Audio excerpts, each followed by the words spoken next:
What is good, y'all? Welcome back. Today we're going to be taking a look at the LMGs in Cold War and unlocking diamond camo on the LMGs in Cold War. If you guys are finding trouble getting these camo challenges done, I have a video I did on the ARs. The camo challenges for these LMGs are going to be the exact same as the ARs, so I don't want to have to repeat myself in this video, but if you are having trouble, go check that video out. I got a couple tips and tricks for you guys on some of the harder camo challenges. That should help you guys out a lot. So I just want to take a look at all three of these guns today, compare the stats, and let you know, in my opinion, how easy or hard it's going to be to get gold on them. In my opinion, this should be the easiest class to get diamond camo on in the game because these guns are nasty. They're my favorite class to use. I run LMGs more than any other gun, and I've never done that before in COD history, so there's got to be a reason. We're starting out with the Stoner 63. This is my favorite LMG. It's versatile. It excels in every stat. I have a class setup I want to show you guys that I want you guys to try out because it would probably blow your mind at how OP this gun is. Potentially top 5 gun I've ever used in COD. And that's saying a lot because there's been some absolutely OP weapons throughout the CODs we've played. Overall, super versatile. I don't like the iron sights on this gun. So starting out at the bottom rank, it might be a little weird and you're like, this gun sucks. No, just give it time, rank it up. You're going to get gold on this gun. Piece of cake. You see the RPD here? It's a little bit of drop in stat from the Stoner except for the speed. So you're going to be, this is the fastest moving LMG. You're going to be moving around the map a lot quicker with this one. Historically, you kind of run around the map a little bit slow with LMGs just because they're so heavy. The RPD actually moves around pretty well. But other than that, the Stoner is slightly better in just about every other category. You can set the Stoner up to move around the map fast if you want, and it's still so much better than RPD. This gun is really good, though. You should not have any problems at all getting gold on this. Stoner should come to you a little bit easier, but this gun is just as good. Just as good. M60's last one. This gun, as you can see, strongest in class firepower, but everything else is a little bit of a drop for it. This is the one that took me, I believe, the longest to get gold, just because I feel that it's the worst out of the LMGs, but I've had games with this thing. This thing mows people down. I mean, you can get an insane amount of kills with this. You can beat people at all ranges with this gun. This gun is really good. You're going to use it at first, and you're like, I don't know how I feel about this. I don't think this LMG is that good.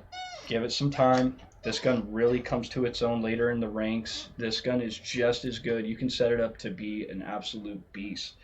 In fact, a lot of times if you're a combined arms player, so you're playing the large maps, the 12v12 or the 16v16, I forget which one it is. The M60 is nasty in combined arms. I run it all the time. This thing mows people down from insane ranges, even though it's not that accurate. I believe it's the worst. It has the least accuracy out of all the LMGs.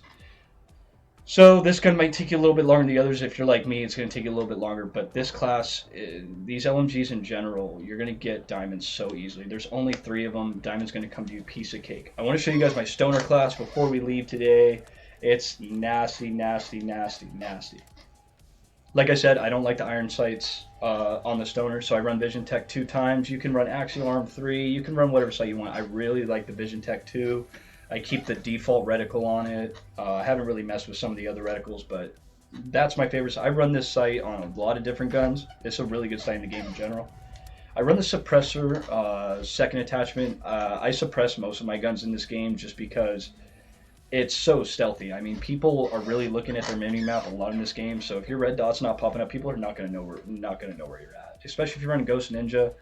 I don't run it on this class, but if you're like I said, if you're running Ghost Ninja and a suppressor, no one's going to have any clue where you're at.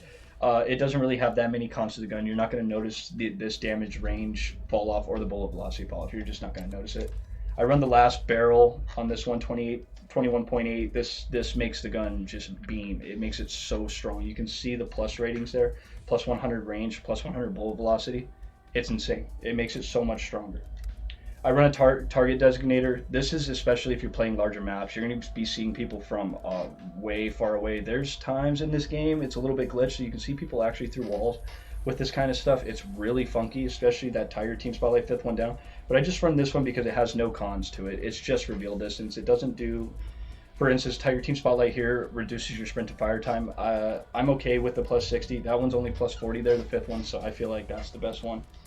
Field Agent Grip, this is all about accuracy. This is going to make it beam. It hardly kicks. I really want you guys to try this class so you can see what I'm talking about. This gun hardly kicks. This is an absolute beam. 125 round fast mag. You will not run out of ammo in this gun. It's got 125. I forget how much it has in the mag, but it's unreal. You're not going to run out of ammo with this. You don't need to worry about running scavenger, and you can just mow people down. If someone's behind a wall or hiding in a window, you can just wall bang it and get an insane amount of kills. Airborne elastic wrap. This is all ADS. This speeds the gun up a little bit because the way I have it set up, a lot of the attachments slow it down. So you actually notice my stoner is slightly slower than when it's default. But this is aim down sight, this is flinch resistance, this is accuracy and speed on the gun. So great attachment there. And then I just run a wire stock. There's a lot of negative things that happen when you start running some of these. A lot of people run radar pad on a lot of their guns, but that's negative 30% hip fire accuracy. I actually hip fire people a lot with this gun. I don't run like a laser sight on it in the earlier attachments or anything, but for some reason or another, the setup I have here, the hip fire is really, really good. You guys will see it if you run the class. But guys, that's my stoner setup. That's my debrief on the LMGs. Let me know how it goes for you guys in the comments if you are grinding these. And if you guys use my stoner class, let me know how you like it, because I guarantee you will like it. I will see you guys in my next video. Take care.